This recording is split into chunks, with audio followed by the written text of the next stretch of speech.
Hey, this is Dr. Drew Jameson. And if you've hit a plateau with your fat loss and you're not able to get to that percent body fat or leanness that you're looking for, then we need to look under the hood and do a bit of investigative work, because there's probably some lifestyle factors that come into play here, and there might be some physiologic and deeper underlying health reasons that help explain why you've hit a wall. So one of the first ones is you need to look at your training. And a lot of people mistakenly will go for more cardio and less weights, thinking they need to just go for long, slow, boring cardio sessions, sweat a lot. And that is a misleading and not useful way to do it. You want to focus and prioritize strength and resistance training. The only way to really lose weight and keep it off is change your basal metabolic rate. And the best way to do that is to build muscle, because muscle is calorie consuming tissue. And the more muscle you have, the higher your basal metabolic rate and the more calories you burn at rest. Because let's be honest, we can't exercise 24 hours a day. So it's not just the 1 or 2 hours of exercise that matters.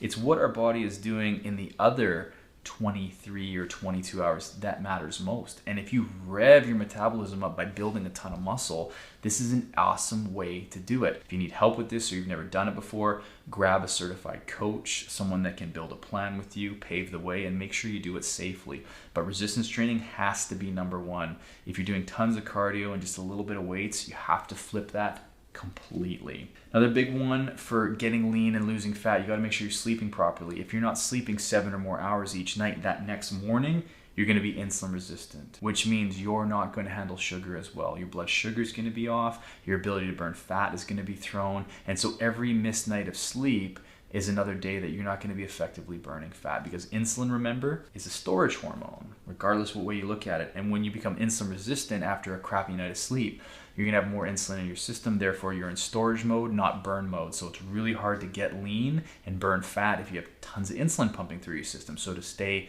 insulin sensitive, regular resistance training, regular sleep, 7 or more hours is crucial. Next one is diet and macronutrients. Most people know about carbs, fat, and protein. And a lot of people underconsume the healthy fats and they underconsume protein. Too many carbs come in, that throws off the sugars and insulin, again puts you in storage mode, and we're kind of in the same position we were before. So the first thing to get right is calculate your protein intake. Usually it's a gram per pound of lean body mass, which means you take your body mass, say you're 200 pounds, and you subtract the amount of fat you have.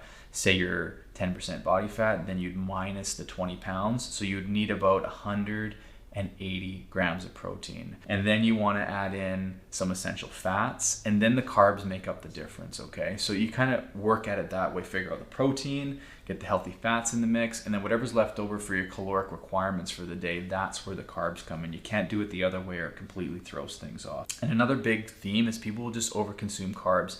If you don't have enough muscle mass, if you haven't got insulin sensitivity increased, you're not going to be able to tolerate that many carbs. But I know some people that can stay rock solid lean, eating like 400, 450 grams carbs a day, no problem, because their output is so good, their physique is so good, and they have tons of muscle to soak that up. And if you have a broken metabolism and too much fat relative to muscle, you're not going to be able to handle that load of carbs. Even if you start working out and resistance training, you have to slowly grow into that over time. So that's why it has to be very individualized, and you can't just use an outline or a template that someone else is using, because they may have 20 years experience on you. They may be a different body fat and muscle composition. So it's like very specific to you, and you can't just grab someone else's and think you're gonna get the same results, because you have to grow into that, and it takes time, okay?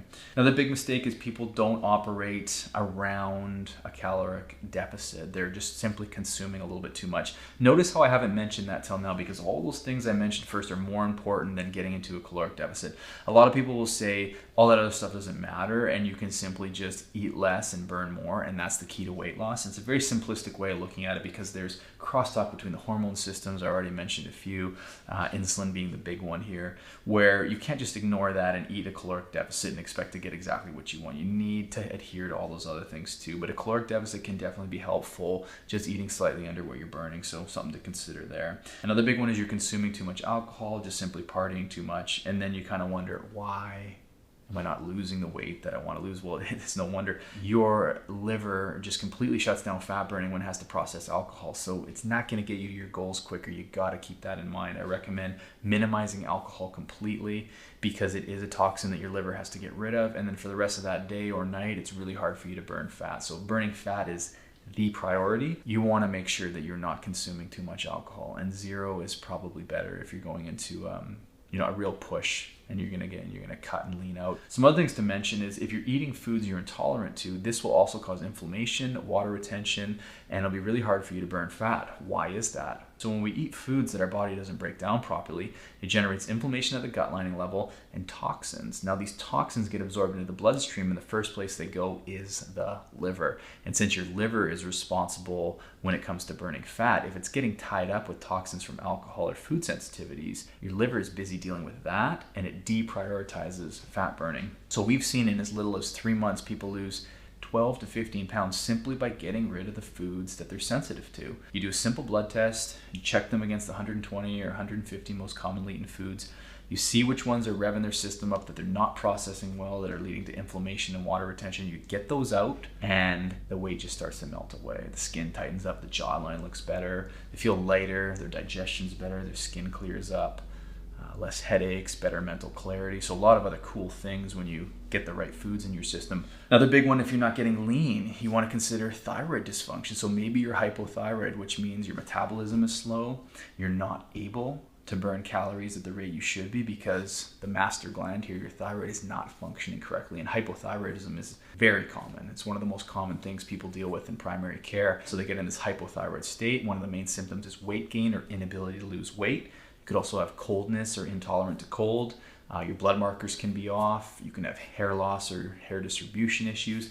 And so this needs to be corrected and sniffed out if it's a problem. Could also be due to iodine deficiency and other micronutrients you're not getting enough of, but this has to be looked at. And then the stress and adrenal system plays into the thyroid dysfunction by causing poor conversion of their hormones. So a lot of things we kind of think about when someone can't get lean is what else might be going on. So basic blood work I'll send someone for if they've hit a plateau with their weight losses. Full thyroid panel. We want to look at TSH, T4, T3, thyroid antibodies. And then we want to look at vitamin D, insulin, glucose, vitamin B12. These are critical because if you don't look at those, you might be missing something very obvious. You can't burn fat if your vitamin B12 is low. If your insulin and blood sugar is off, that needs to be addressed because, again, if you have insulin resistance or too much insulin, it puts you in storage mode and you need to be in fat burning mode. It's not that insulin is bad, but if you're revved up or using too much of it or your tissues aren't responding to it, that needs to be corrected. And then everything starts to fall into place, okay? So I hope you found this helpful. If you're dealing with a weight loss plateau and you just can't lose that last 5 or 10 pounds, or you have a considerable amount to lose and you've tried a lot of stuff and it hasn't worked, I recommend going through this checklist with myself or another professional that can help.